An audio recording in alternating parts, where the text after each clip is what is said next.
আসসালামু আলাইকুম। সবাই কেমন আছেন? আশা করছি ভালো আছেন। আলহামদুলিল্লাহ আমিও ভালো আছি। আজকে আরেকটি ভিডিও নিয়ে আসলাম। আজকে আমি সজনে পাতা ভাজি করব। আর সজনে পাতা পুষ্টি গুণে ভরপুর। এই পাতাটা শরীরের জন্য অনেক ভালো। তাই আজকে আমি সজনে পাতা রান্না করব কলমি শাক আর বড়ি দিয়ে।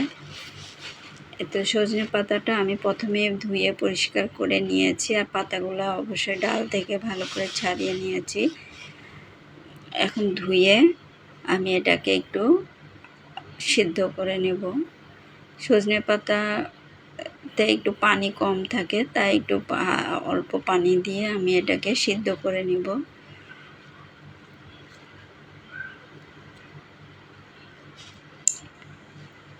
আর এই সেদ্ধ করার সময় আমি এখানে কয়েকটা কাঁচামরিচ আর পেঁয়াজ কুচি আর রসুন কুচি দিয়েছি, দিয়ে লবণ দিয়ে এখন শাকটাকে আমি সিদ্ধ করে নেব।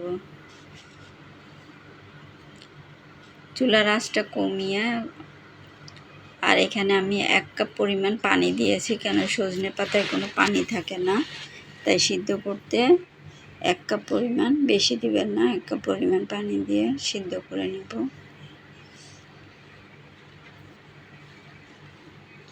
এই যে শাকটা আমার মোটামুটি সিদ্ধ হয়ে এসেছে, ভালো করে সিদ্ধ করে নিব। আপনারা পারলে এটা কুচি করেও নিতে পারেন, তবে আমি এমনিতেই সিদ্ধ হয়ে যাবে তাই আর কুচি করিনি। এখন বড়িটাকে আমি আলাদাভাবে তেল দিয়ে ভেজে নিচ্ছি একটু লাল লাল করে। এখন আমি এখানে 2টা শুকনো মরিচ আর কিছু কাঁচামরিচ, রসুন কুচি, পেঁয়াজ কুচি সব কিছু দিয়ে এখন শাকটাকে ভেজে নেব। তার আগে এটাকে একটু হালকা নরম করে নিচ্ছি। আর এদিকে আমি বড়িটাকে ভেজে রেখেছিলাম, সেটাকে আমি হাত দিয়ে একটু ভেঙে দিচ্ছি, যেহেতু শাকের সাথে বড়ি রান্না করব, তাই বড়িটাকে আমি ছোট ছোট করে নিলাম। আর এখানে আলু, আমি এখানে একটা আলু দিয়েছি। আজকে বড়ি দিয়ে আলু দিয়ে এই শাকটাকে ভাজি করব। আমি এখানে সামান্য লবণ আর হলুদ দিয়েছি। শাকে কিন্তু আমি লবণ দিয়েছি, আপনারা দেখেছেন। আর আলুটা ভাজার সময় আমি সামান্য লবণ দিয়েছি, যাতে আলুর ভিতরে লবণটা ঢুকে। এই তো আমার আলুটা কিছুটা ভেজে নিয়ে তারপর আমি বড়িটা ভাজা ছিল সেটাও দিয়ে দিলাম, দিয়ে কিছুক্ষণ আবারও নেড়ে চেড়ে ভেজে নিচ্ছি। তারপর সিদ্ধ করা শাকটাকে আমি দিয়ে দিচ্ছি, দিয়ে এখন আবারও কিছুক্ষণ নেড়ে চেড়ে এটাকে ভেজে নেব।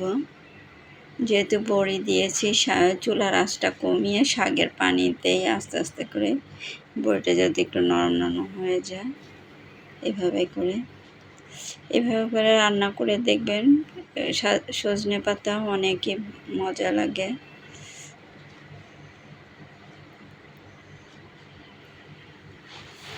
গরম গরম ভাতের সাথে এরকম সজনে পাতা খেতে খুবই ভালো লাগে।